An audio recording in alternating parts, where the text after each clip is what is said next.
Magandang hapon! Kumusta po? Narito po ulit ang update natin para sa lagay ng ating panahon. Ngayong hapon po ng August 21, 2025. Sa ngayon po ay patuloy pa rin natin na binabantayan ang sama ng panahon na nandito sa loob ng Philippine Area of Responsibility at sa ngayon po ay nasa layo na ng 371 km east ng Aurora habang kumikilos po pa northwestward sa bilis na 10 kilometers per hour. At bukas, posibleng tawirin na po niya ang Northern Luzon at posible rin na may panibago pa na sama ng panahon na maaari na mabuo dyan sa may West Philippine Sea between 24 to 48 hours, gaya po ninyong nakikita, at magsasanib po ang dalawang sirkulasyon nito at posible na maging bagyo. Kung maging bagyo po yan habang nandito pa sa loob ng PAR, ay tatawagin po sa local name na Bagyong Isang at tutumbukin ang southern part ng China.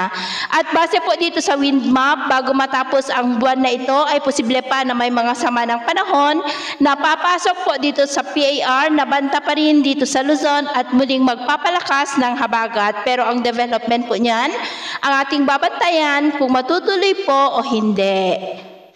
Samantala, ngayong hapon po ay nagsimula na lumakas ang habagat at nakakaapekto na po sa kanluran ng Central Luzon, Southern Luzon, Visayas at Mindanao. Ngayong hapon po ay nakakaranas ng maulap na kalangitan na may mga pulo-pulo na mga pag-uulan sa malaking bahagi ng ating bansa mula ilang bahagi ng Ilocos Region, Cordillera, Cagayan Valley, Central Luzon, Metro Manila, Calabarzon, Mimaropa, Bicol Region, Panay Island, Negros, Cebu, Bohol, Leyte, Samar Provinces, Zamboanga Peninsula, Sulu Archipelago, Northern Mindanao, Caraga, Davao Region at Sorsogon. At mamayang gabi may tsansa pa rin ng mga isolated rains sa malaking bahagi ng Luzon at Mindanao, kaya mag-ingat po tayo sa mga banta pa rin ng mga pagbaha at pagguho ng lupa. At sa atin naman pong mga baybayin, wala naman po tayong nakataas na namang gale warning signals, pero iba yung pag-iingat lamang po kung papalaot tayo para po mas makaiwas sa mga sakunang pangkaragatan.